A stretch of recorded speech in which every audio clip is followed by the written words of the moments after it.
Oi, Bruna, você está me ouvindo?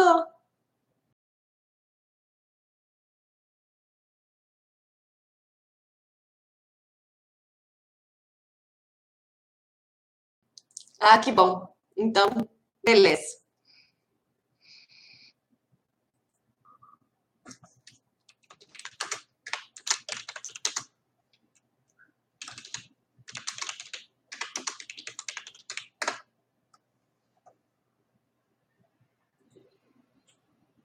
Boa noite.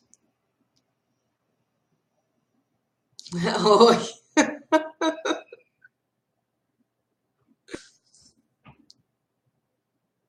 Boa noite, Renata.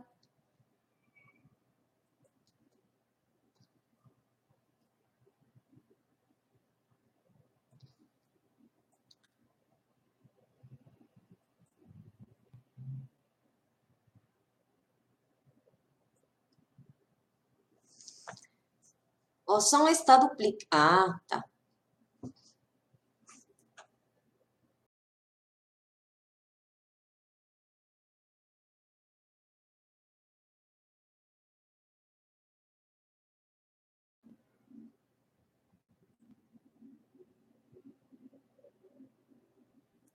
Não sei, vocês quanto costumam esperar para começar?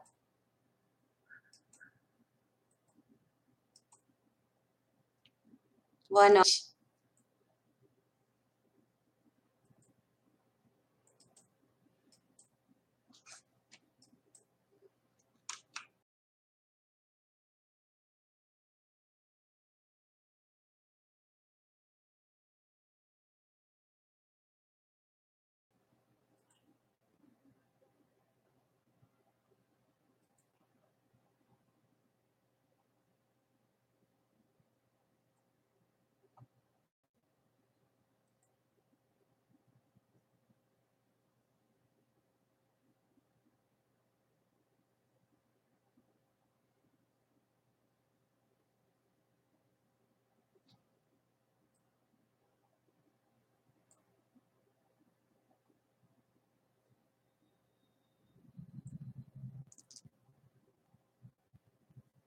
Eu não sei quanto tempo vocês costumam esperar.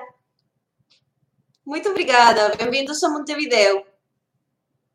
Inicia sem esperar, sem importar quantas pessoas estejam conectadas.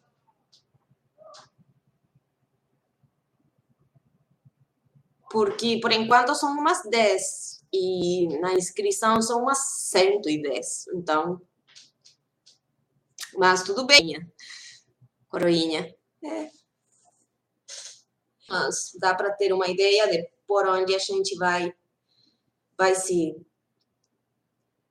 se movimentar, vai se deslocar.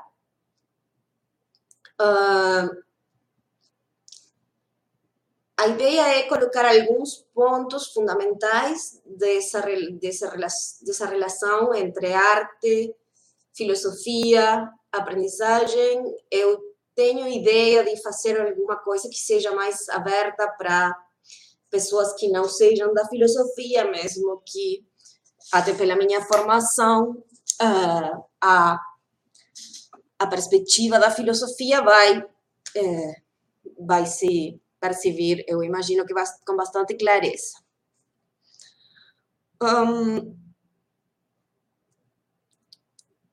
Neste momento, assim, eu imaginei, assim, ter três eixos fundamentais. Um deles é em relação ao conhecimento e a algumas discussões que têm dado a filosofia em relação a como a arte pode afetar nossa relação com o conhecimento desde o ponto de vista desde um ponto de vista teórico, vamos dizer. Quer dizer, no sentido em que como é possível que a arte seja uma fonte de conhecimento sensível, fundamentalmente, ou não. E se for uma fonte de conhecimento sensível, que tipo de fonte de conhecimento sensível seria? Quer dizer, que tipo de informações nós receberíamos através da arte e que de informações nós processaríamos ao produzir arte. Nessa fase, mesmo que não seja exclusivo das artes visuais, a ênfase vai ficar nas artes visuais.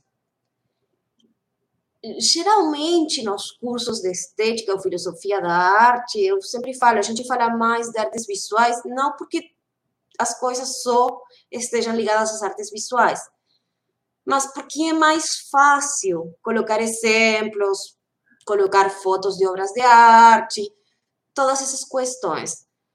Porém, neste caso, as discussões têm se dado fundamentalmente em relação às artes visuais, porque, bom, como uma das coisas que nós vamos ver, as artes visuais e a música têm sido alvo de especiais controvérsias porque envolvem a vista e o ouvido.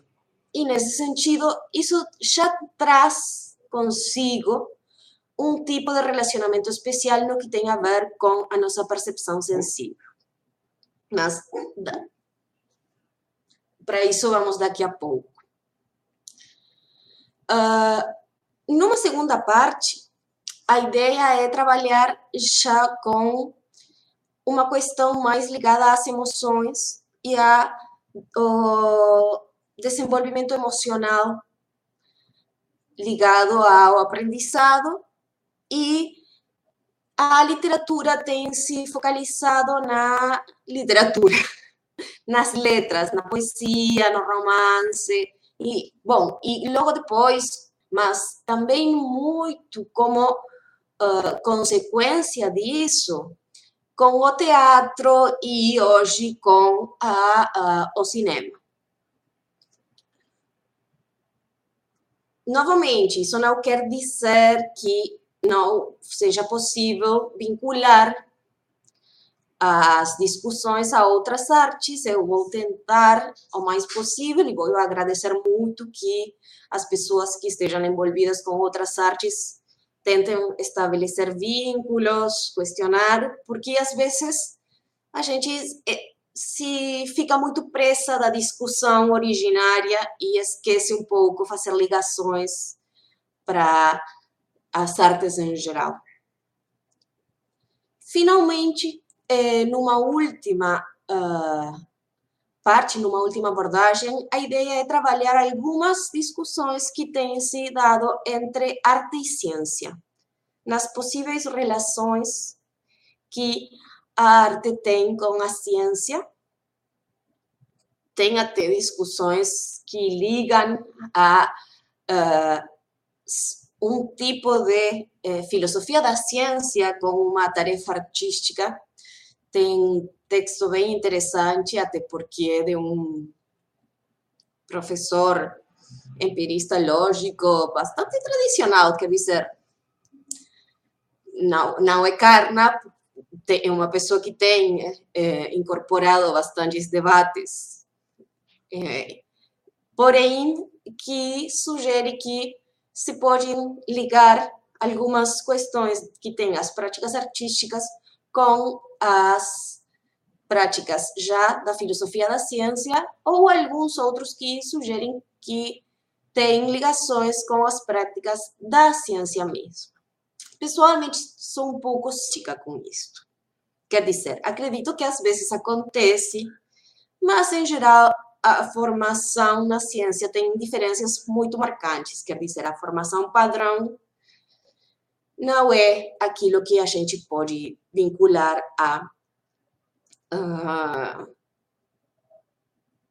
a práticas artísticas. Mesmo que depois, na prática, as pessoas tenham que se virar e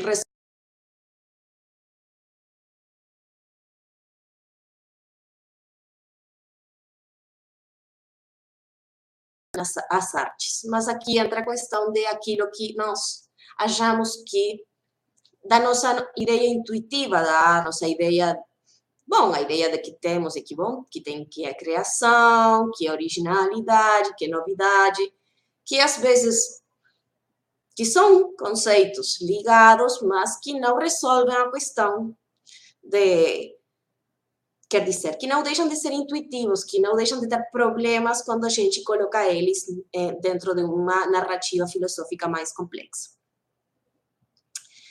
Bom, isso um pouco como introdução. A outra ideia é justamente colocar os textos para discussão. Desta vez as coisas foram um pouco às pressas, mas a ideia é que nas segundas já estejam disponíveis. Bom, no início eu coloquei dois textos que, na verdade, são das traduções ao português que eu achei. Isso não quer dizer que sejam as melhores. Aí a gente vai ter que ver um pouco de... Eu vou precisar uma ajuda de vocês, porque eu não sempre sei quais são as melhores edições e nem sempre consigo as melhores edições em português. E eu trabalho em castelhano, então eu coloquei uma tradução de internet do Ion, de Platão, e de dois livros da República, o livro 3 e o livro 10. Eu realmente, no caso do Ion, eu tenho quase certeza de que não é a melhor. Quer dizer, é uma tradução bem feita, mas seria bom que vocês procurassem para leitura, uma tradução mais aprimorada. O da República, não sei. Realmente eu deveria ter a possibilidade de olhar diferentes edições, mas eu também não sei grego clássico, então também vai ser uma comparativa entre castelhano e português. Acredito que, se vocês acharem algumas inconsistências, melhor perguntam para mim e a gente tenta resolver, ou posso perguntar a algum colega da Antigua que lê grego e tal, isso sem problemas. Mas aí, quando os textos sejam em português, que eu vou tentar conseguir os mais possíveis, geralmente, se são clássicos, não tem problema. Às vezes, já nas discussões mais contemporâneas, isso pode ser um pouco mais difícil. Mas esses dois textos, eu escolhi eles porque apresentam,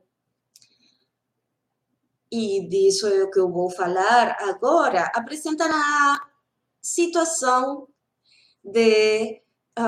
das artes desde os inícios da filosofia, quer dizer, já com Platão, as artes viram alvo de questionamentos muito fortes. E isso tem a ver com várias questões.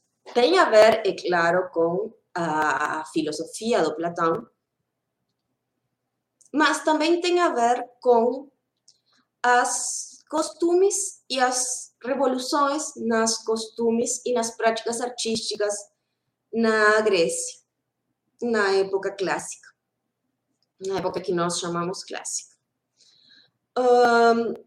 Se nós pensamos, por exemplo, nas artes visuais, na escultura fundamentalmente, mas também na pintura, houve uma mutação enorme no que tem a ver com a tradição. A conexão está ruim? Isso é culpa minha?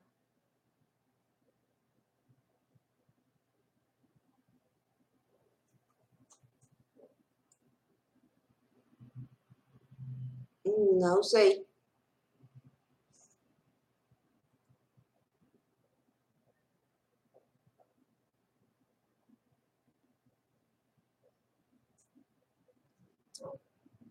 Boa noite.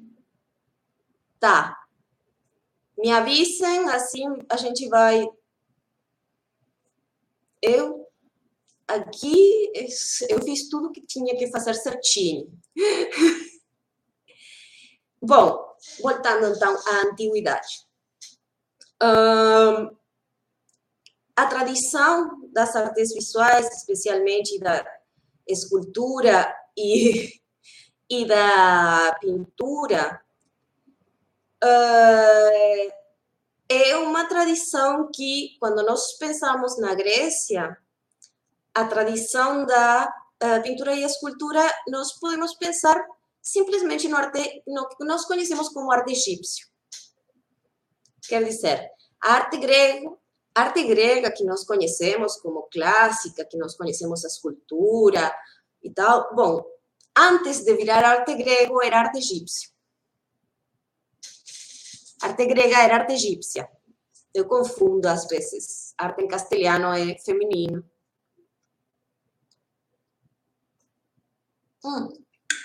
É masculino. A arte, então, eu mudo às vezes. Desculpa. Bom, a arte grega era arte egípcia. E a arte egípcia tem algumas características muito marcantes. E uma delas é que é muito rígida. As formas não variam, não tem variedade de formas.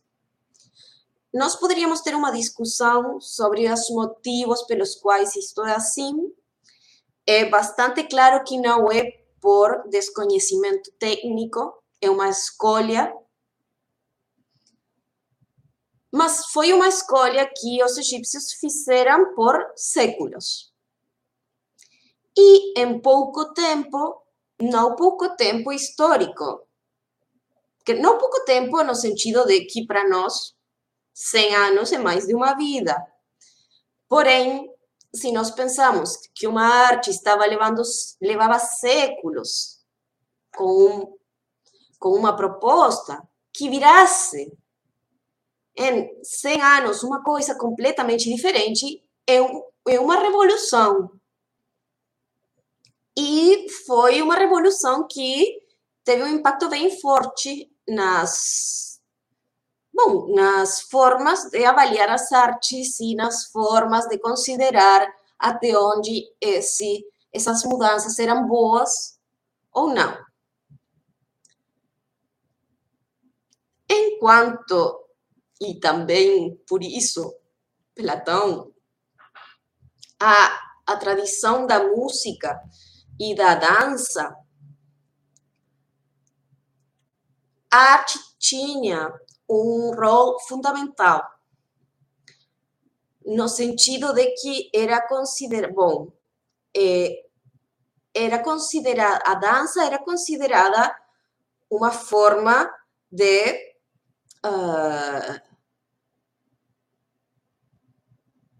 expressão sagrada, mas também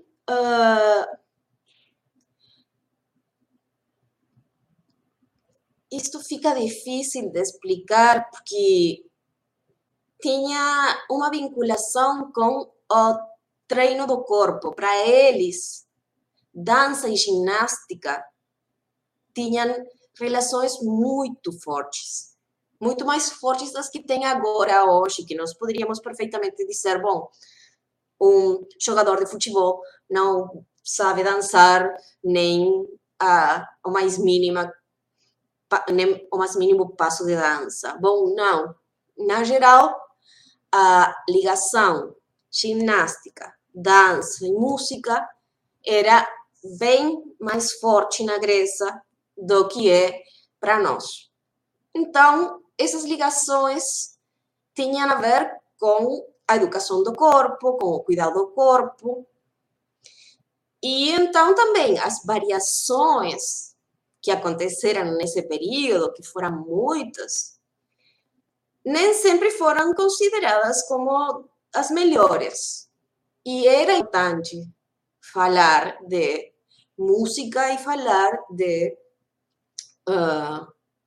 dança e de ginástica na hora de falar da educação. Se nós pensamos, por exemplo, no caso da música,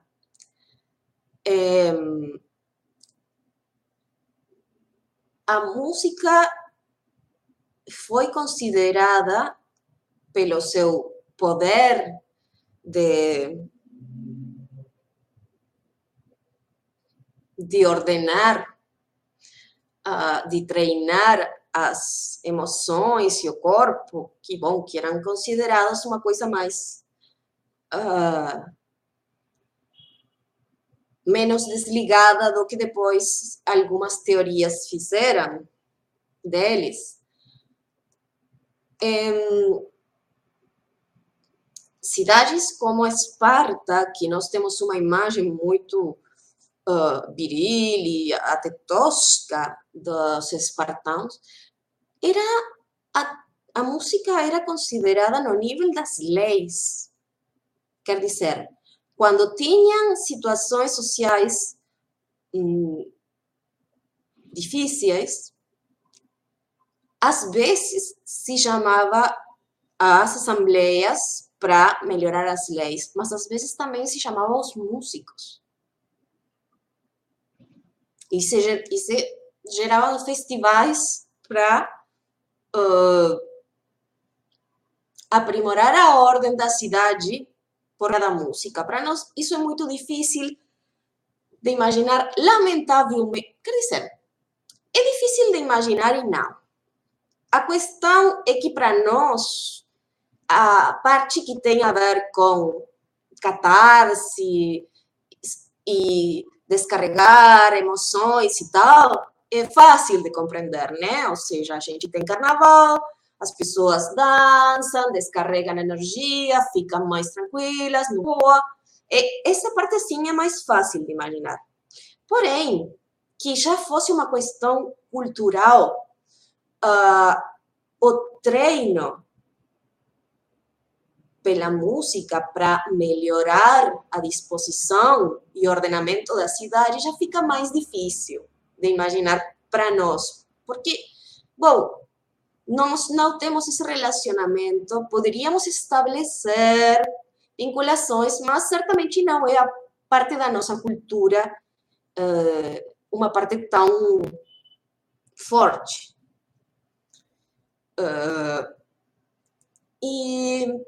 Mas tinham, sim,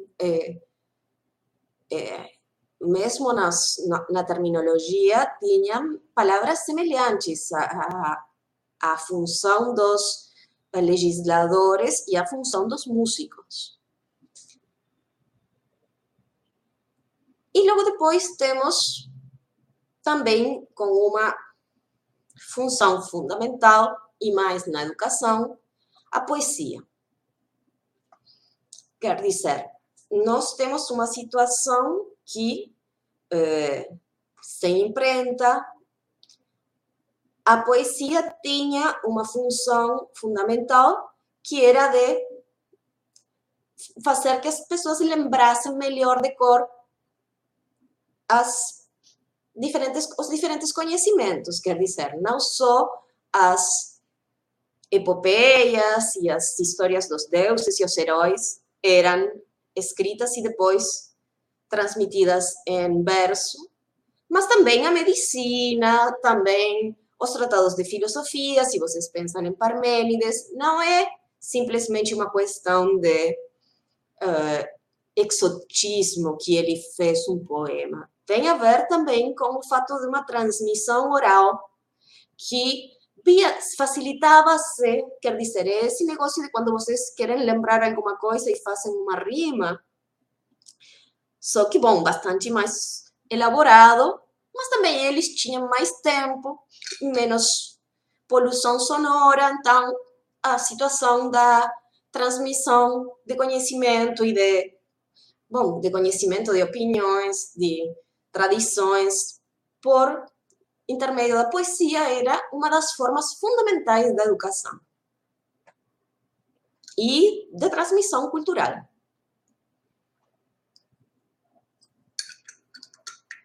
Então,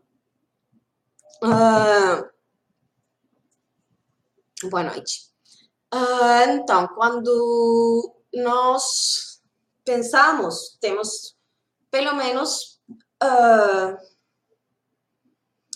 6 das grandes artes vinculadas, e a arquitetura tinha seus contatos justamente porque uma das ideias era a de que as proporções ligavam-se e essas proporções eram aplicadas na arquitetura e também no ordenamento das casas e tal. Essa ideia teve diferentes aplicações, não, as ligações não são tão simples, porém a ideia de uma harmonia, de uma ordem, sempre foi parte, mesmo que isso não significa que não houvesse inspiração e também improvisação, mas não era assim, não era a proposta fundamental. E mesmo que fosse a proposta, estava um pouco a fé em que por trás daquilo existia uma ordem, uma harmonia que talvez a gente não conseguisse perceber, mas que no universo estava encaminhado. Então, Platão conhece as artes num ponto no qual elas já tinham se desenvolvido muitos estilos, com representações de muitos tipos, e numa época em que a circulação das artes era muito forte. Claro, não era a circulação que nós temos, por óbvio, não era em vídeo, não era em livro, porém, se eram espetáculos, e os espetáculos eram cada vez mais frequentes, e as representações se faziam com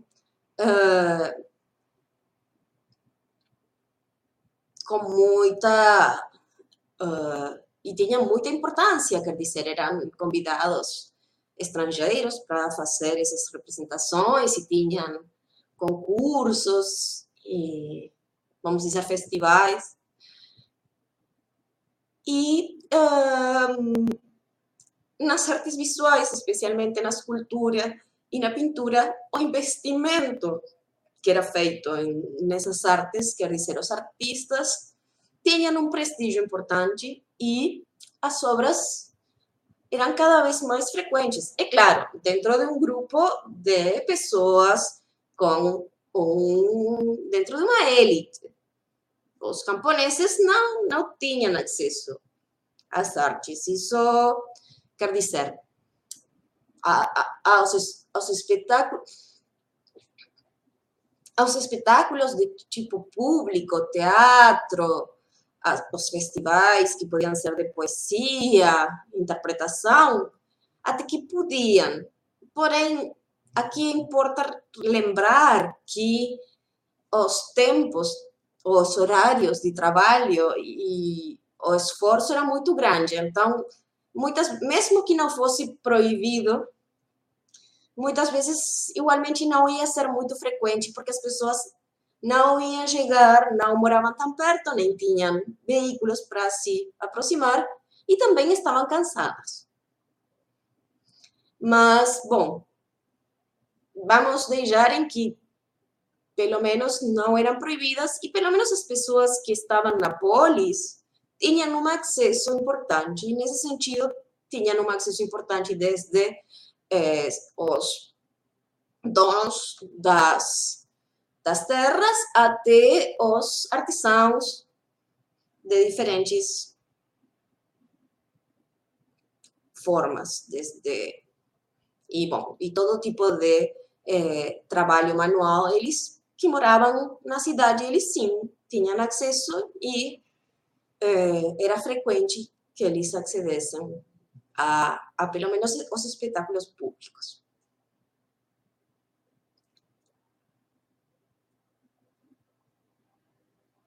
Platão não foi muito fã das artes, o que não deixa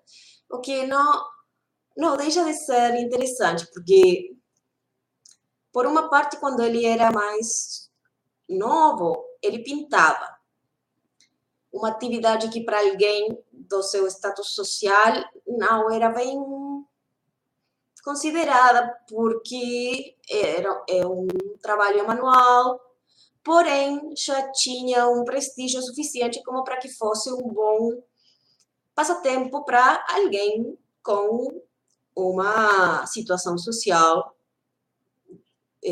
alta, né? O Platão nasceu numa família que até esteve ligada a um governo nada feliz da Grécia. E, bom, eram pessoas importantes.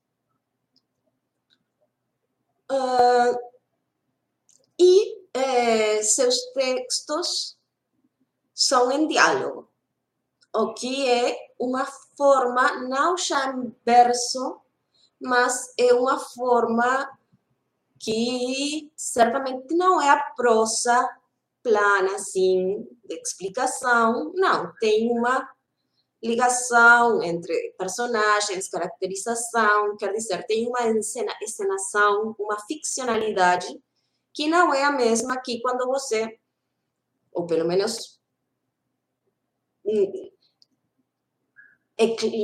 pelo menos a gente pode questionar se na prosa a gente não faz ficção. Porém, no caso do diálogo, tem uma dimensão fictícia muito clara. E mais nos diálogos de Platão, já só o fato de que Sócrates, que já era morto, fosse a personagem, bom, faz claro que alguma coisa não era um reflexo da realidade. Ninguém tinha uma memória tão boa quanto como para lembrar tanta coisa, mesmo que o Sócrates, as lecções do Sócrates estivessem em Platão, é óbvio que ele não estava simplesmente resgatando aquilo que ele tinha ouvido do mestre.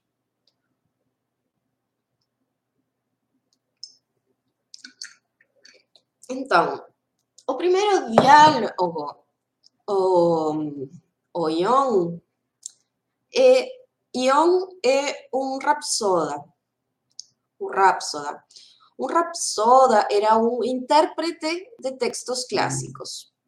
Basicamente era um ator, um performer que especializava-se em na obra, no caso de Ion, de Homero, e assistia aos festivais, concorria para apresentar cenas, passagens da obra de Homero. Concorriam diferentes atores, diferentes performers, e aquele que resultava a apresentação resultava mais bom, tinha vários elementos, desde a fidelidade ao texto, a possibilidade de transmitir um compromisso com aquilo que estava se transmitindo, as emoções e tal, era avaliado e bom, e eram premiados aqueles que faziam as versões mais, bom, as que eram avaliadas como as melhores. Os elementos podiam ser diferentes, mas não era uma questão de fidelidade ao texto, mas também não podia ser, não era uma questão tão ligada à originalidade. Isso também é importante, mesmo que fosse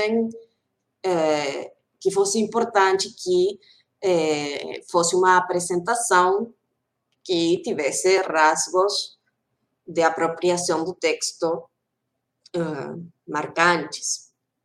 Não podiam ser todas iguais.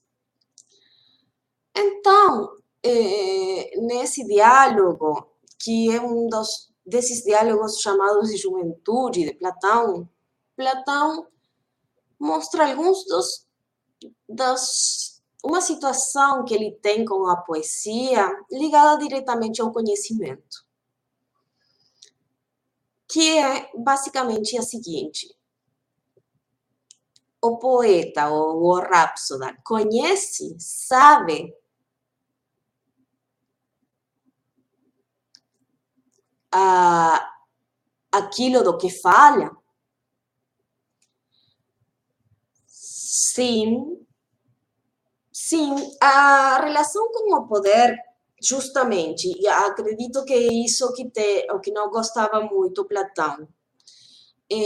A situação na Grécia, essa situação de liberalização das artes, quando as artes começam a apresentar formas muito variadas, começam a ter uma ligação com um poder central mais fraco. Porque, justamente, uma arte que mantém características estilísticas muito fortes e muito rígidas é uma grife de poder. Se você encontra uma representação de um faraó, talvez você não vai reconhecer quem era, porque não era tão importante representar os rasgos da pessoa semelhantes a quem era tal. O mais importante era que estivesse bem marcados os símbolos de poder. Nesse sentido, na Grécia, uma das coisas que começa a variar é que começa a ser importante não somente representar os símbolos de poder, que também, mas também situações. E as situações abrem possibilidades muito grandes de representação. Quer dizer, se você vai, por exemplo, se você olha uma pintura de um mesmo tema, mas onde o pintor se focaliza na situação, você pode acabar achando pinturas completamente diferentes. Aliás, pode nem sequer reconhecer qual é o assunto, porque a questão se enfoca nos detalhes, em aquelas coisas de, sei lá, tem uma personagem chorando, você pode reconhecer uma batalha, mas vai saber qual batalha foi, porque às vezes, se você fica muito no detalhe, que, sei lá, você pode ver os corpos destroçados, mas se você não tem clareza, por exemplo, nos símbolos dos escudos, então não fica tão claro, sei lá, quem foi que ganhou a batalha e tal. Então, mesmo que a relação com o poder está, e é claro, você coloca essa pintura, se você coloca essa pintura num prédio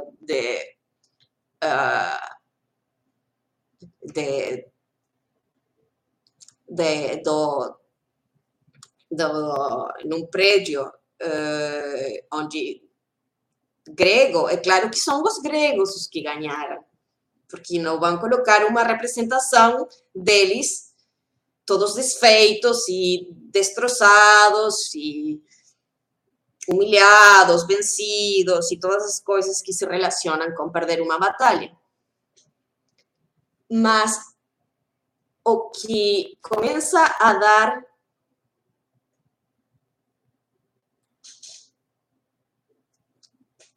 para Platão, a arte distancia o homem da verdade, sim, às vezes, e tem que ver quais são as artes e de que forma distanciam o homem da verdade.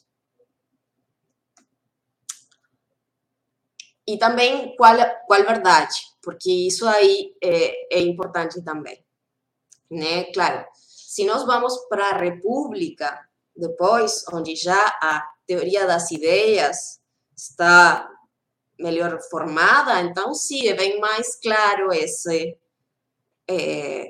fato das artes distanciar ao homem, a humanidade da verdade. No início, Platão tinha uma versão um pouco menos rígida, porque também não tinha uma ideia tão forte das ideias como a forma fundamental da verdade. Mas, então, enquanto a poesia e o mito, o próprio Platão usa mitos que se assemelham muito com poesias e que, além disso, são mentiras e ele sabe. Mas aí entra a questão da pergunta de que tem de verdadeiro arte. No caso de Ion, vocês vão ler um texto onde a pergunta fundamental é se o poeta conhece, o Rapsóda, desculpem, mas também o poeta, por extensão, conhece ou não aquilo sobre o que está falando. Então, o Sócrates vai perguntar para o Ion diferentes coisas, entre as quais aparecem, claro, bom, você está falando da arte do general quando vai numa batalha. Porém, você sabe alguma coisa disso? Quer dizer, e se você sabe, fora do que fala Homero, por que quando trata-se de outros poetas você não pode discutir sobre o assunto? Então, a diferença que tem o que se diz por intermédio da poesia e o que se diz por intermédio do debate. A ideia de que, e aqui também entra a dialética e a magêutica platônica, socrática, mas na versão de Platão, é que justamente nós, no diálogo, podemos trocar ideias e aprimorar conhecimentos. Porém, a poesia não permite isso, porque fixa imagens que não dão que não permitem ao poeta ou ao rapsoda conhecer aquilo sobre o que ele fala. Ele pode falar de cozinha, ele pode falar de medicina, ele pode falar de como conduzir carruagens, porém ele não sabe nada disso. Ele só sabe que o poeta fala que o general tomou uma decisão para ganhar uma batalha, que uma, geralmente mulher, fez alguma questão na cozinha para envenenar alguém, mas ele não sabe nada disso. Quer dizer, ele só está relatando as coisas, mas sem saber daquilo do que ele fala. Nesse sentido, nós poderíamos dizer, olha aí, o Platão já está colocando a distância entre a arte e a verdade. Porém, ainda não era tão assim. O Platão, neste ponto, ainda tinha como uma relação com as artes e especialmente com a poesia, de um respeito, de um espaço onde elas, ele considera no diálogo, ele vai falar que o rapsoda e o poeta têm uma inspiração divina que permite para eles falar verdades, mesmo sem saber delas. Então, mesmo que não seja um mecanismo para um aprendizado profundo sobre as coisas, é uma aproximação à verdade. E fica aí, o diálogo, nesse sentido, fica aí. Bom, não tem conhecimento, o poeta não tem conhecimento, o rapsoda não tem conhecimento, e, porém, podem, por inspiração, por algum tipo de mecanismo místico, eles podem nos dar, podem nos comunicar com a verdade de alguma forma. É interessante que nesse diálogo o Platão não fala ele fala das artes de múltiplas artes, num sentido amplo, não só das artes, das belas artes, porém não fala das artes nem do poeta,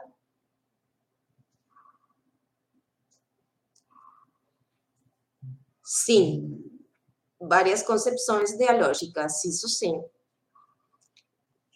Mas no Ion ele não fala nem da arte do poeta, nem da arte do Rhapsody, que é uma coisa que depois, na República, ele não vai aprofundar, mas ele vai levar em conta o fato de você estar frente a um bom poeta, a um bom artista, e a diferença entre um bom artista e um artista ruim. O curioso é que vai preferir os artistas ruins. Ele acha eles menos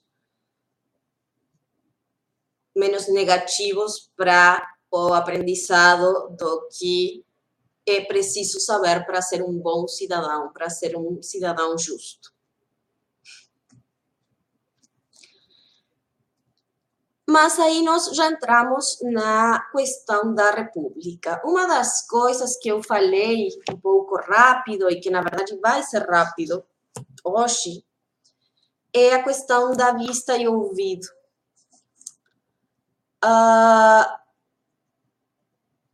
Ainda hoje fica muito difícil falar das artes fora desses dois sentidos. E tem um motivo, quer dizer, todos nós temos já um reflexo de, nossa cultura tem nos focalizados só nesses sentidos. Bom, não é tão óbvio.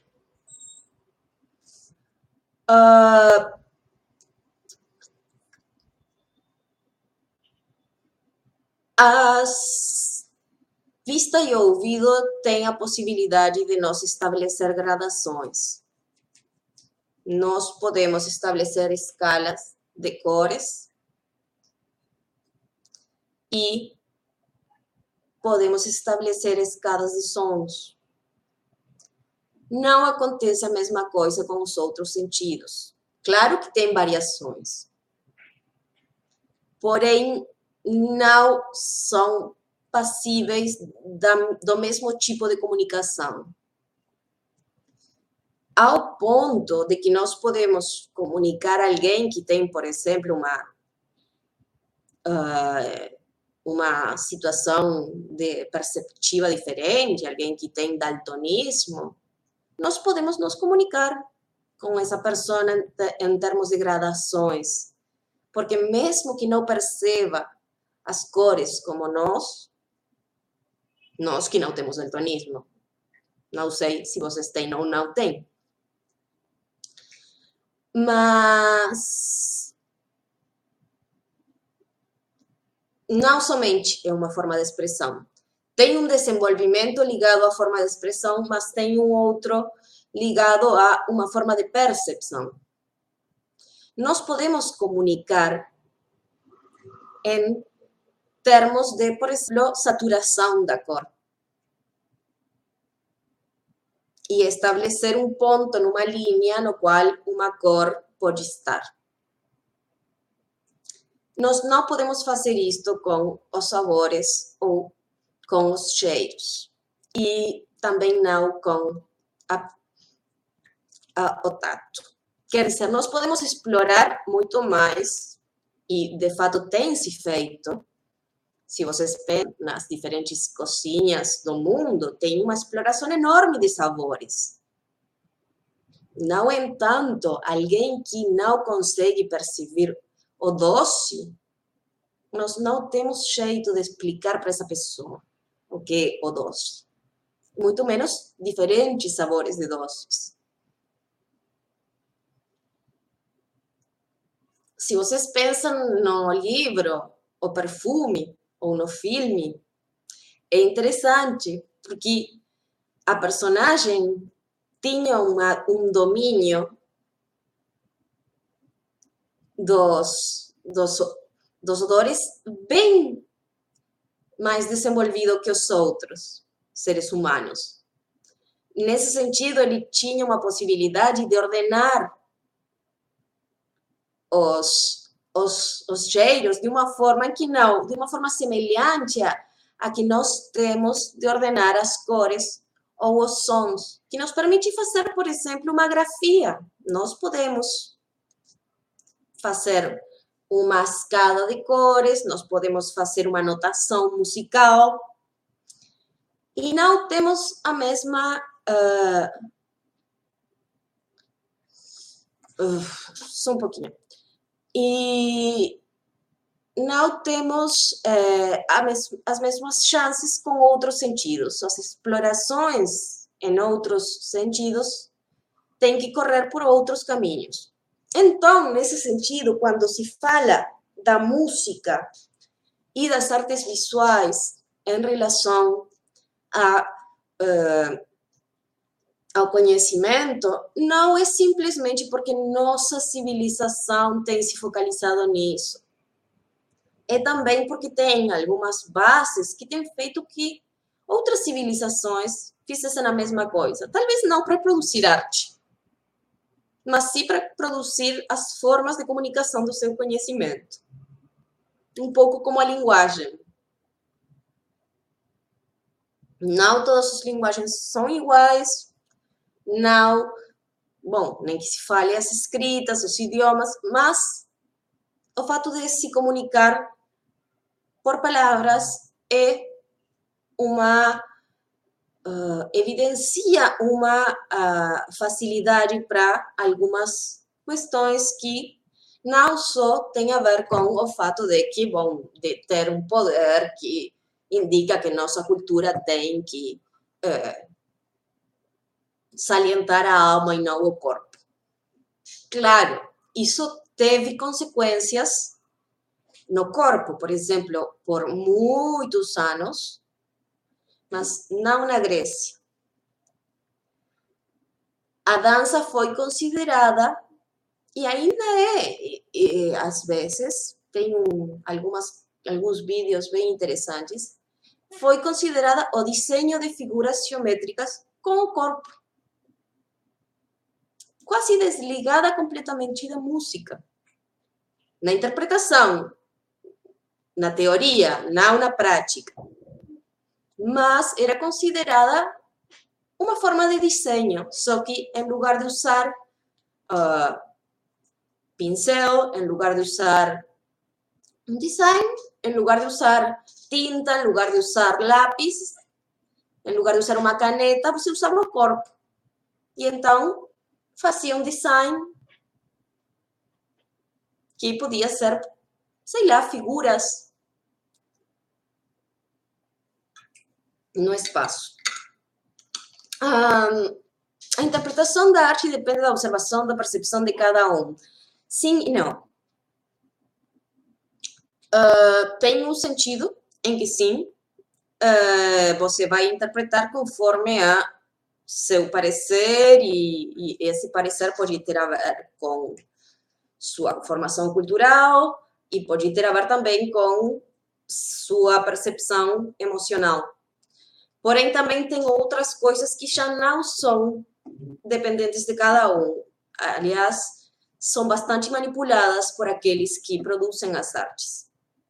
Quer dizer, não que sejam manipuladas propositalmente para conseguir alguma coisa, mas quando nós vemos uma tela, a tela nos direciona para onde nós temos que focalizar a observação, a percepção, quais são quer dizer, desde a escolha das cores, o posicionamento das personagens, já tem um direcionamento da percepção que vai além de cada um. Quer dizer, é muito esquisito que numa obra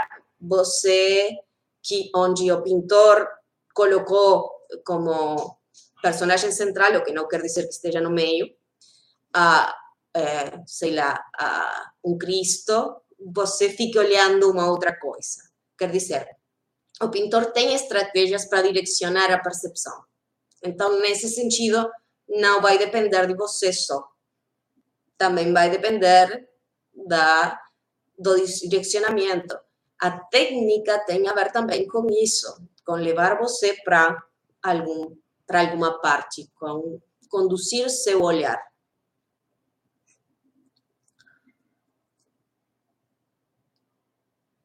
Esta é a parte em que eu tento lembrar porque eu cheguei aqui.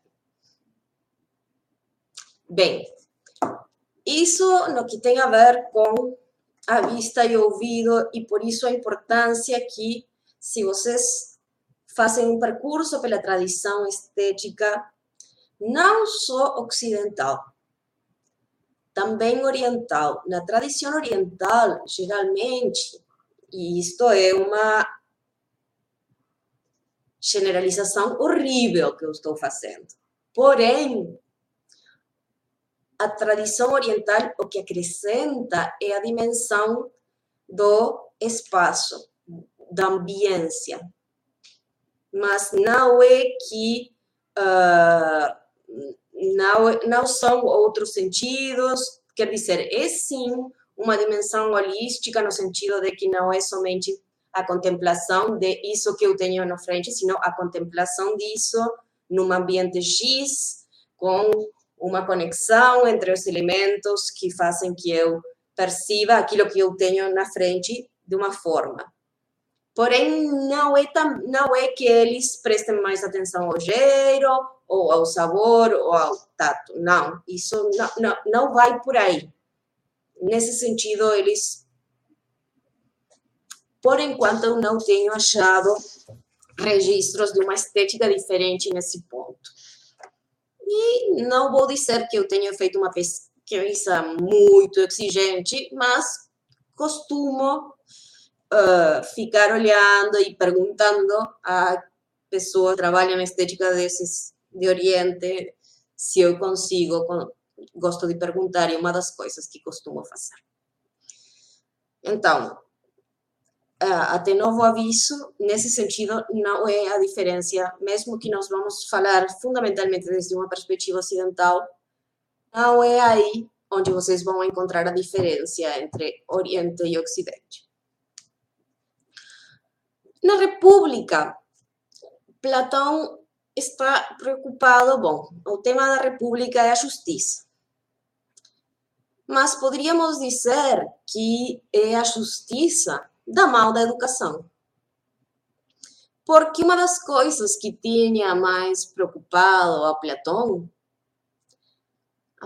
era o fato de que tinha muitos boatos, muita fofoca e muita distorção da verdade na comunidade.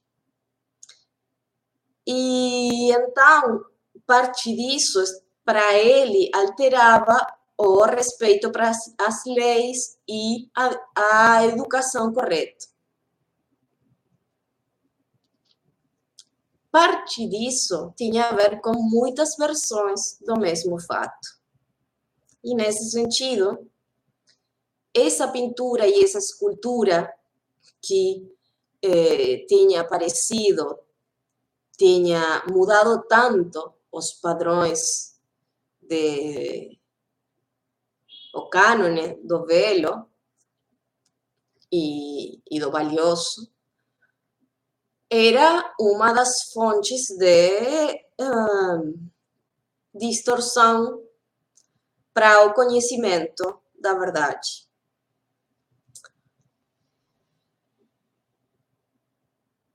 Por uma parte, porque, e nisso vocês podem ler o livro 10, e aí sim, ligado à teoria das ideias, como Reggiani falou, cama, né? Nós temos a ideia de uma cama que é inteligível e que aplica-se para todas as camas. Depois ele diz, bom, uma cópia adequada para o mundo sensível da ideia de cama é a que faz o carpinteiro que faz camas, marceneiro, né? E ele quer dizer, ele vai fazer uma aplicação particular da ideia de cama, mas mesmo assim ele tem uma compreensão da inteligibilidade da ideia de cama que permite falar que ele sabe o que uma cama é. Ele pode ter acesso ao conceito de cama, à ideia de cama ou não, mas pelo menos ele tem um conhecimento prático do que sejam as camas. É um exemplo simples, mas para ele isso era aplicável a todos os nossos conceitos, também os mais importantes. Agora, o que acontecia com o pintor ou o poeta? Diz Platão, eles não. Eles apresentam uma perspectiva de cama desde um ponto de vista singular. A cama que eu posso ver desde aqui. Então, eu não vejo, por exemplo, que tem 4 patas. Pode não ter, mas eu não vejo. Eu não vejo que tem 2 lados, não sei o tamanho, muda o tamanho. Quer dizer, o pintor só apresenta uma imagem da cama com uma luminosidade, não é a cama que nós podemos topar na escuridão, enfim. E o poeta faz a mesma coisa. Fala de uma cama num momento em que está, sei lá, alguém está fazendo uso da cama, mas não fala, não tem o conhecimento daquilo que a cama é. Nem no sentido prático, nem no sentido teórico. E o mesmo acontece com conceitos mais importantes para Platão, como pode ser o da justiça, ou da verdade.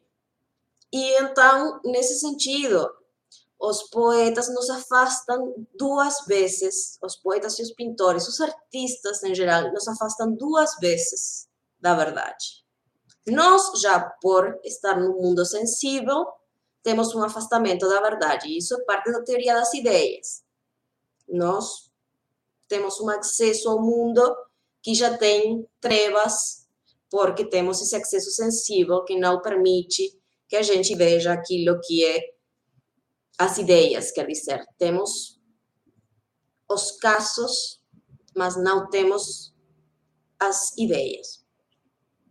Porém, podemos chegar às ideias. Agora, já se nós ficamos, como as artes, naquilo que as coisas têm de particular, sei lá, se nós temos uma cama, sei lá, que é de madeira, então já ficamos mais longe da verdade da ideia de cama. Se nós temos uma cama de madeira no meu quarto, já ficamos ainda mais longe da verdade. Se nós ficamos com a ideia de uma cama no meu quarto e que é minha, ficamos ainda mais longe todavia da ideia de cama. Então, para ele, e novamente, isso levado a conceitos mais, quer dizer, não só levado a ideias mais importantes. Nessas ideias, e com ideias mais importantes, fazia que nós tivéssemos um jogo de espelhos, de simulações do verdadeiro, que nos faziam, nos distanciavam cada vez mais da verdade. E aí sim, a teoria das ideias fica fazendo que, no final do livro desta República, Platão diretamente considere que todos os artistas têm que ser expulsos da República. Fora lá.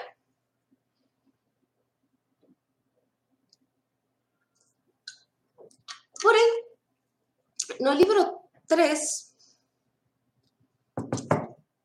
ele ainda não tinha chegado à conclusão de que todos os poetas e todos os pintores, que todos os artistas tinham que ser expulsos.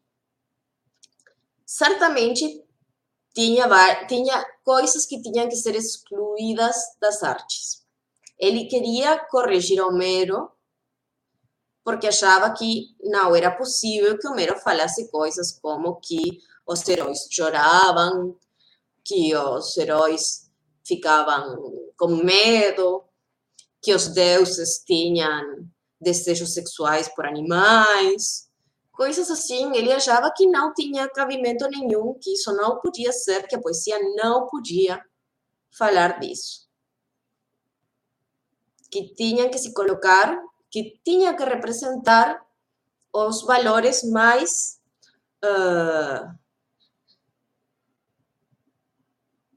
os valores reais e não apresentar os heróis ou os deuses em posições que não eram adequadas à sua hierarquia. Boa noite.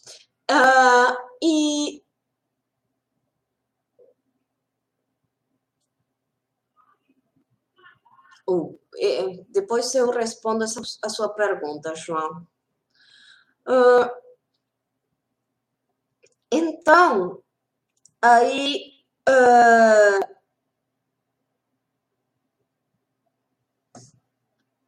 ele considerava que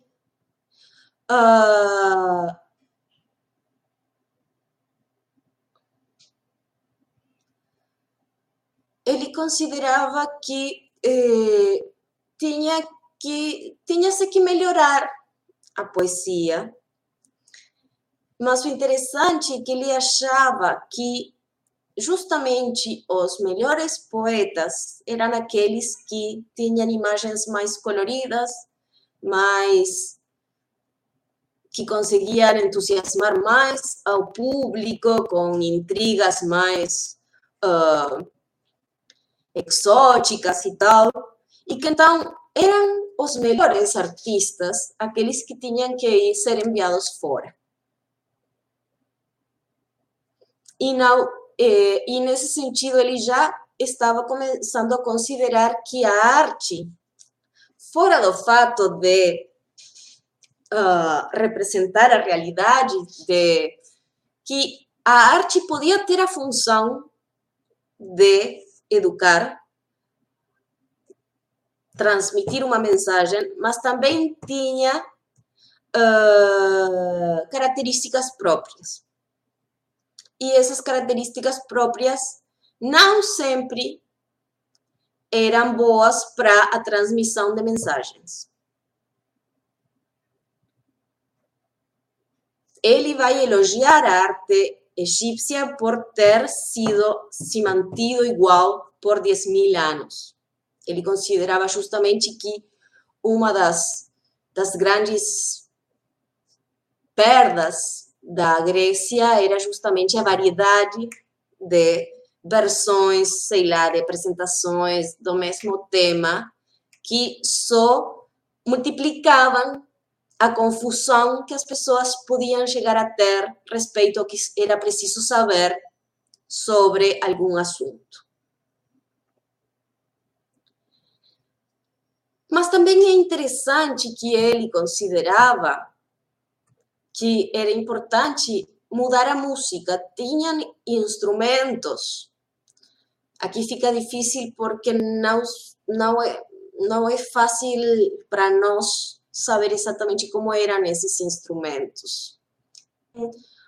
O professor Fábio Vergara, de História, lá, tem trabalhado bastante sobre as representações de instrumentos musicais gregos. Mas, bom, não é tão simples compreender como funcionavam. Porém, o Platão tinha a ideia de que alguns sons tinham que ser evitados porque promoviam, sei lá, o riso, ou promoviam, não o riso em geral, mas o riso exaltado, que ele achava que isso não podia ser porque exaltava muito as paixões, e isso não era bom. E que os ritmos, tanto no que tem a ver com o vínculo entre ginástica e música, tinham que ser ritmos disciplinares. Ele defendia, por exemplo, algo que parece se assemelhar à música que nós consideraríamos de marchas militares, com passos muito marcados, que fazem que o corpo pegue um ritmo, mas não um ritmo que vai se desenvolver em muitas configurações, porém, um ritmo que vai se repetir e que vai marcar o passo e uma forma de educar o corpo para que o corpo tivesse a forma correta. E nesse sentido, ele considerava que os músicos tinham uma função fundamental, porque nisso eram a música e com ela a ginástica e a dança era um veículo bem melhor que a poesia e a pintura para treinar o corpo, para que o corpo se educar, para que a educação do corpo fosse bem sucedida, tinha que se alimentar de poesia, ginástica e dança, que era o que fazia que é uma coisa que acredito que dá para compreender, quer dizer, que o registro corporal não ia tanto por aquelas artes que envolvem uma reflexão consciente, porém, por aquelas... Bom, eu não estou falando que a música não tenha uma reflexão consciente, mas não aquelas que eram recebidas com uma reflexão, pela contemplação, porém, por uma imersão num ritmo, por uma imersão numa forma de se movimentar, por uma imersão numa...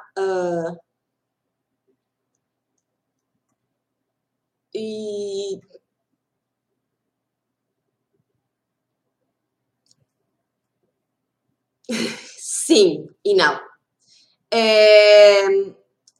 No ion, que é um diálogo mais temprano, sim.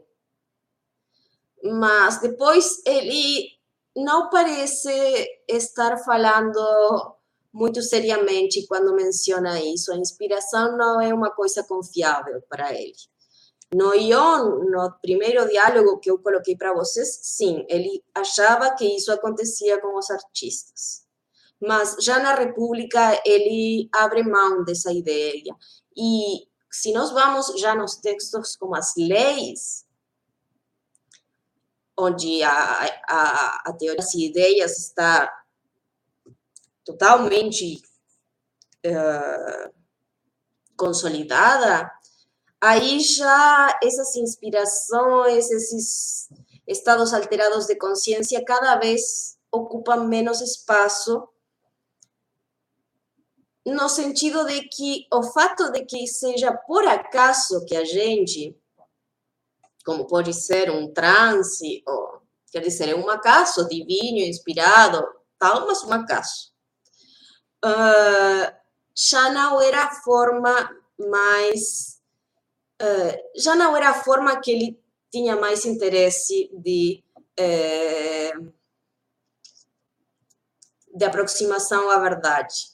Porque até nas suas considerações, no que tem a ver com a alma imortal, se nós pensamos nos mecanismos de conhecimento, de acceder ao mundo das ideias, tem mais essa lembrança, a metempsicose, tem alguns elementos que poderiam ser não conscientes, mas que só vão valer na medida que nós poderíamos ser conscientes e reproduzir todo o processo que explica aquele conhecimento.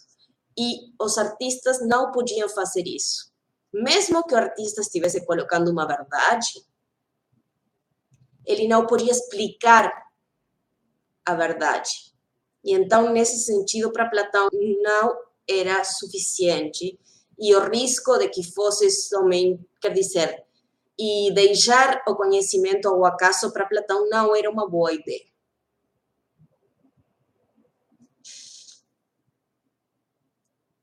Então, nesse sentido, a educação tinha que ser muito clara enquanto a que transmitia saberes, transmitia ideias e não variações inspiradas, nem bonitas, nem nada. Quer dizer, se eram bonitas, bem, mas se não eram, não tem problema. O importante é que a verdade estivesse encaminhada e bem colocada e clara. E no que tem a ver com a incorporação inconsciente, já era uma questão de incorporar, de fazer hábito no corpo, de encarnar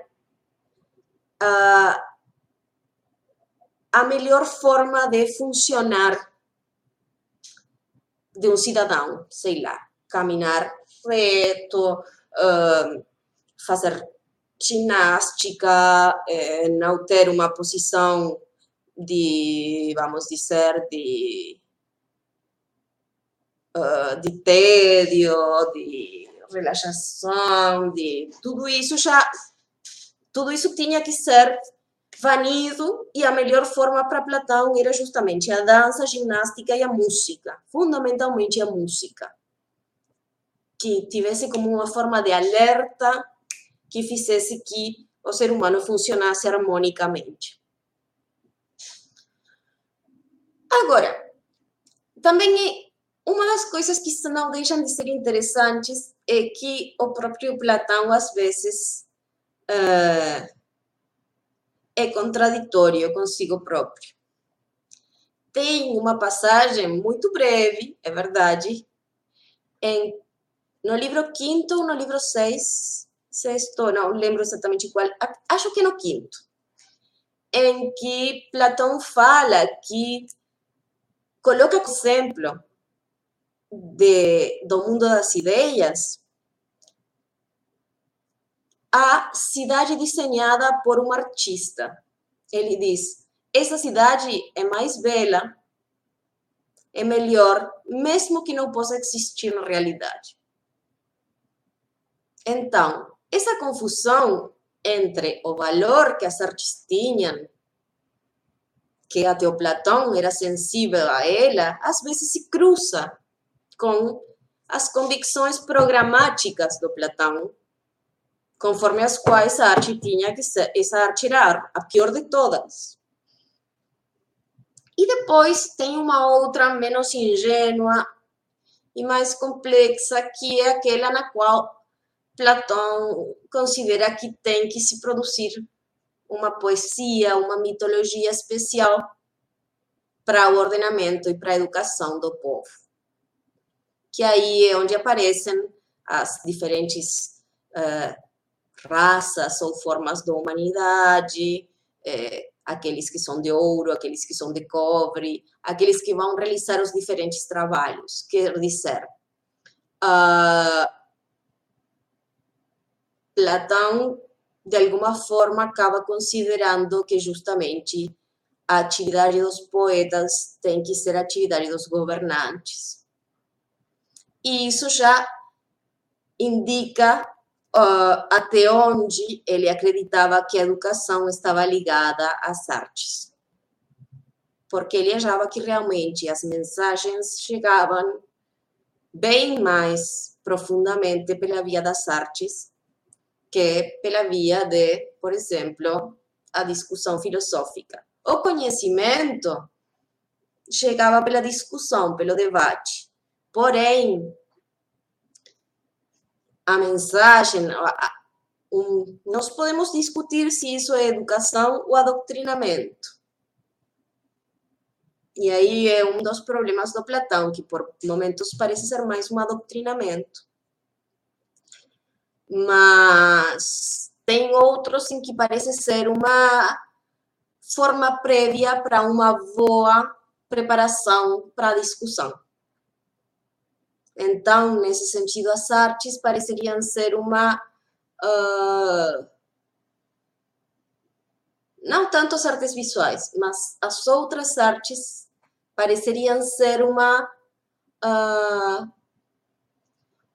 forma de preparar o cidadão para um patamar para melhorar seu nível de desenvolvimento cognitivo. Eu tinha uma pergunta antes. Sim. Bom, sim, de qualquer forma, olha, são as contradições que fazem difícil, mas no que tem a ver com as artes, eu acredito que é sempre importante lembrar uma coisa. Nós podemos ter concepções muito racionais, refletidas e demais respeito a um ponto. Mas fica muito difícil ir além do contexto social no qual nós estamos produzindo conhecimento. E acho que nisso Platão mostra isso, que mesmo querendo não considerar a arte como uma coisa de valor, como uma coisa...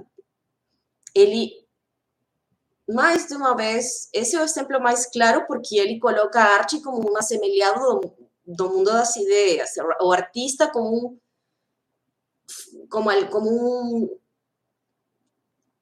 fazedor do mundo das ideias, imagina. Quando, na verdade, o mundo das ideias existe, imutável, tal. Ou seja, o artista é o mais semelhante a alguém que poderia mostrar-nos como se faz um mundo das ideias. Alguém que está por acima do mundo da sensibilidade. A questão é que, por muito que nós tenhamos uma teoria, também é importante que nós sejamos cientes de que nós refletimos num ambiente onde algumas ideias, formas de perceber a realidade, a arte, tudo, estão participando e vão nos afetar. Então, e especialmente acredito que na hora de lidar com a aprendizagem, esquecer que nós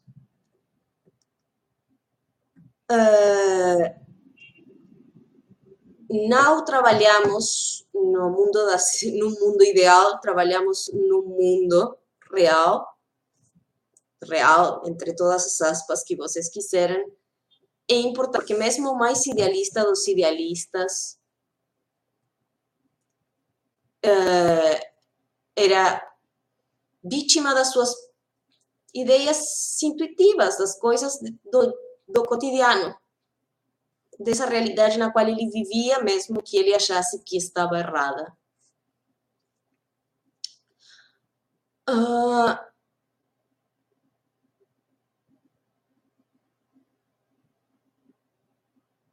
Sim, justamente a falta de homogeneidade que, bom, burguesa não, na verdade se pode ter, não era burguesa, nisso ele era um aristócrata, não muda, era uma visão homogênea de uma sociedade ordenada com uma elite aristocrática que era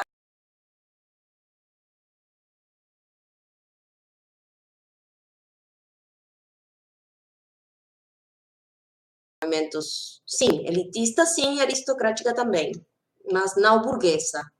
Ele não tinha não tencionava trabalhar, nem produzir mercadorias, é um outro sistema econômico, não é o capitalista burguês. Enquanto a aquela indução, uma indução do que a arte é e o que a arte não é. Bom, sim e não. Não tem uma indução muito explícita, não tem uma indução explícita. Mas é claro que em Platão, e depois tem outras variações, mas na antiguidade a arte era considerada fundamentalmente imitação da realidade. Claro, a gente pode imitar a realidade para distorcionar a realidade ou pode imitar a realidade para ser fiel àquilo que a gente está imitando.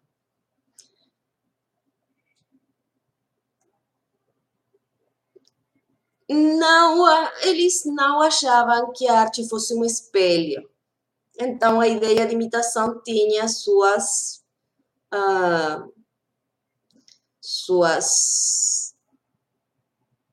seus truquinhos. Porém, no livro 10, justamente, Platão coloca o exemplo do espelho para colocar a situação de uma arte que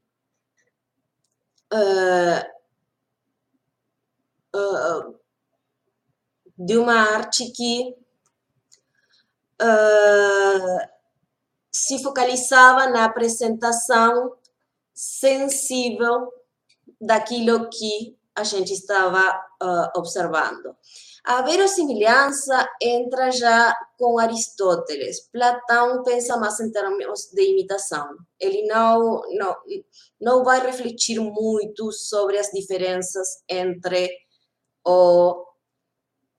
a pintura e o pintado, o objeto que é pintado. Nesse sentido, ele não reflete tanto como Aristóteles nas variações.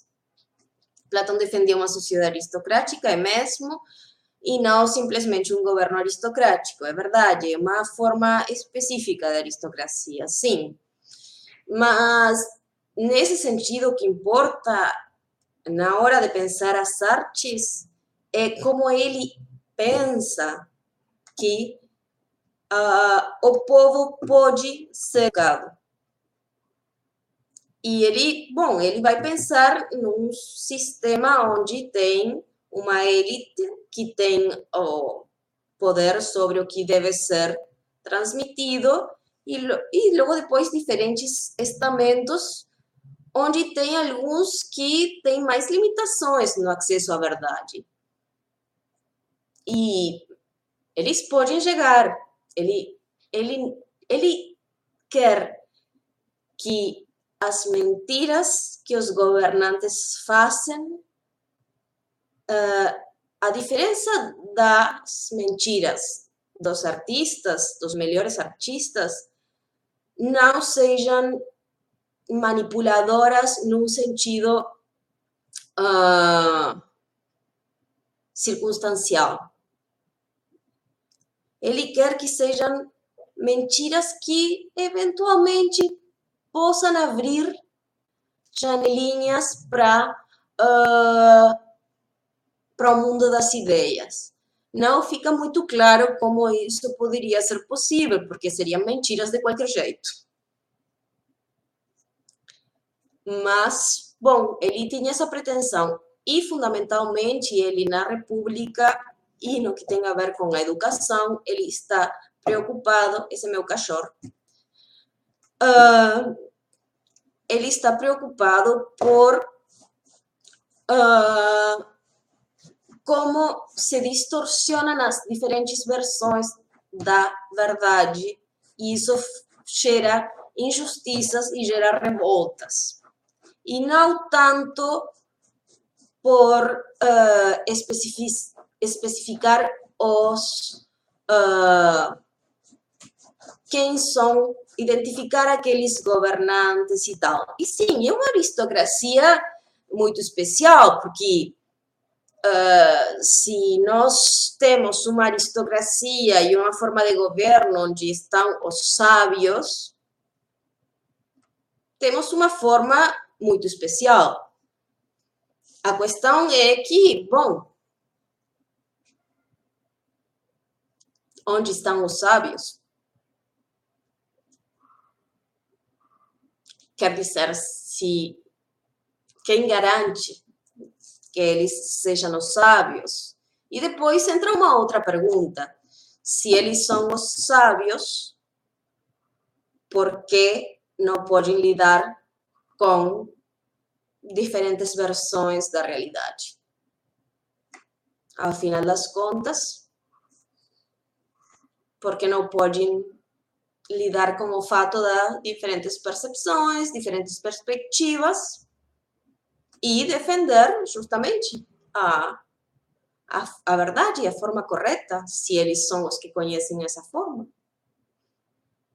Eu não estou defendendo nenhum tipo de postura relativista. Eu só estou falando que, bom, que não em vão Platão fica desiludido da ideia de que vão ser pessoas sábias as que vão governar, e nas leis ele já coloca que pelo menos algumas coisas têm que ficar estabelecidas em texto, porque o sábio pode se deixar levar por paixões, o poder corrompe e tal. Então, melhor ter leis. Antes ele achava que não, que quer dizer que o sábio, o filósofo, esse podia tomar as decisões sem precisar leis, no sentido de que ele ia saber aquilo que era correto. Já depois, nas leis, ele tem uma visão um pouco bom. Tentaram matar 2 vezes ele, 2 tiranos. Ele já tem uma ideia de que não, de que melhor deixar algumas coisas escritas e que fiquem e que não sejam decisão circunstancial, porque mesmo o sábio pode perder o rumo. Não sei se fica algum comentário mais. Estevão, fica à vontade.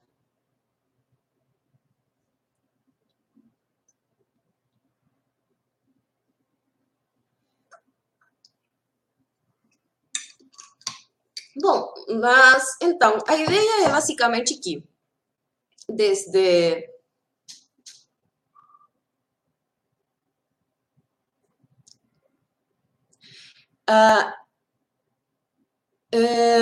sim e não, Rejane. Fundamentalmente é a filosofia e o conhecimento que daria valor para as artes. Porém, ele reconhece que as artes têm um desenvolvimento independente, valioso, porém perigoso. Porque esse valor pode ser usado conforme as regras da filosofia, mas também pode ser usado não conforme as regras da filosofia, pode ser usado simplesmente para fomentar o vício, para defender, para vender espelhos de cores. Tem um curto muito bonito que chama-se O Vendedor de Fumaça. Eu vou colocar para vocês, que um pouco mostra essa ideia que Platão tinha dos fazedores de simulacros, que mostravam um mundo que não era e distorcionavam a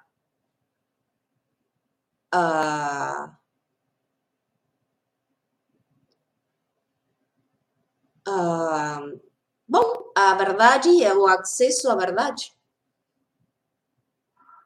que faziam fáceis as coisas e as coisas não eram, faziam parecer fáceis as coisas, bonitas as coisas, mas isso não necessariamente fazia delas verdadeiras nem corretas. Então, sim, ele considerava que a filosofia tinha que dar não as regras artísticas, mas tinha que regular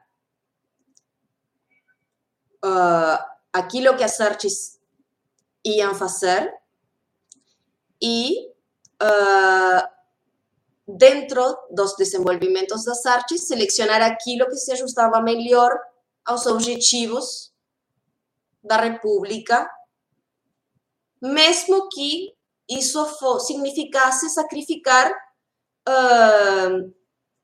as regras da própria arte, mesmo que significasse abrir mão de componentes que, do ponto de vista artístico, poderiam ser melhores que aqueles que iam comunicar a mensagem.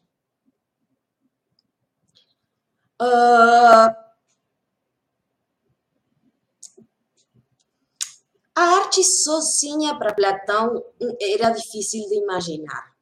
Nós não temos que esquecer que a ideia de que a arte se desliga da realidade ou de alguma mensagem é uma ideia que só aparece no século XX. Então, arte pela arte tem algumas coisas na antiguidade, mas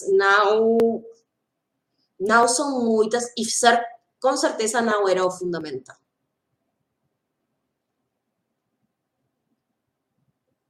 Sim, fundamentalmente para Platão, a arte é imitação. Claro,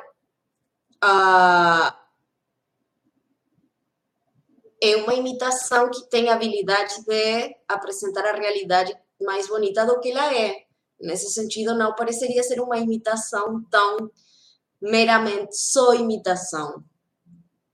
Mas quando é mais tosco, no que tem a ver com as artes visuais,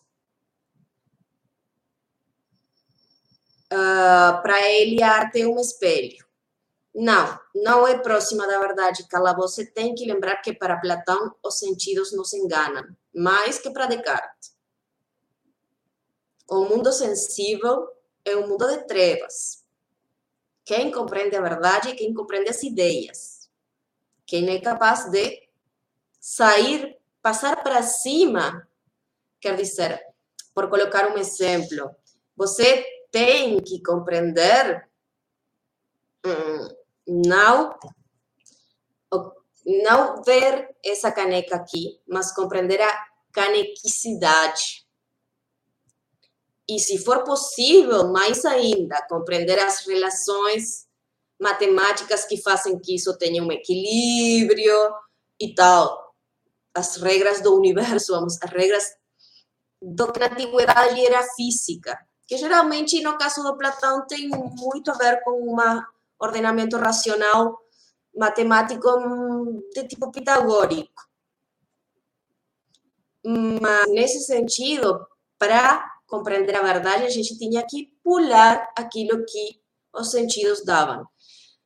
Mas aqui temos que lembrar que justamente uma obra de arte faz mais que só mostrar uma coisa semelhante à realidade. Também faz um trabalho com a cor, também faz um trabalho com o tamanho, também faz um tamanho com os estímulos visuais. Quer dizer, tem muitas coisas que têm a ver com aquilo que o artista faz, que quando nós falamos da arte só como imitação, estamos esquecendo. E Platão, nesse sentido, com as artes visuais, foi bastante pouco amigável. Com a poesia, ele foi um pouco, e com a música, ele foi um pouco mais amável, porém, ao final das contas, ele vai chegar à mesma conclusão, que elas ficam presas do particular, da sensibilidade, das paixões e do conhecimento num sentido, para Platão, mentiroso, porque é uma imagem de verdade e aquele que acredite que isso é a verdade vai se iludir. Porque a verdade nunca vai estar no mundo sensível. Então, Se as artes dizem a verdade ou não, é uma pergunta que aparece bem cedo na filosofia. Se dizem a verdade, como é que essa verdade é comunicada? É outra pergunta que aparece muito cedo na filosofia. E qual é o vínculo que essa forma de produção humana tem com nossas emoções e nossa formação, com nossa educação, também aparece desde bem cedo na filosofia. E é um pouco que eu queria contar para vocês neste primeiro encontro. Se houvesse mais perguntas, prazer. Qualquer pergunta, eu não sei muito bem. Eu imagino que talvez o melhor seja abrir um fórum e vocês podem perguntar. Eu não tenho problema em responder.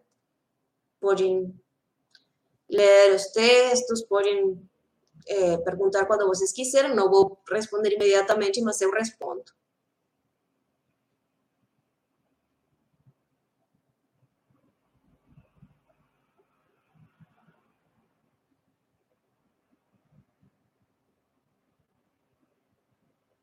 Bom, se não tem...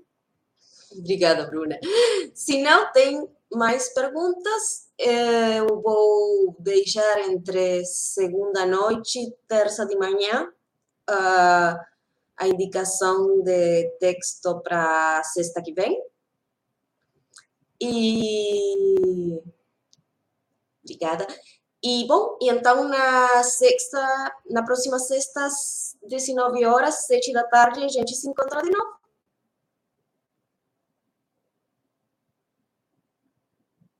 Boa noite a todos. Obrigada a vocês. E, bom, e espero depois comentários no fórum e mais debate sobre essas questões. Tchau, tchau.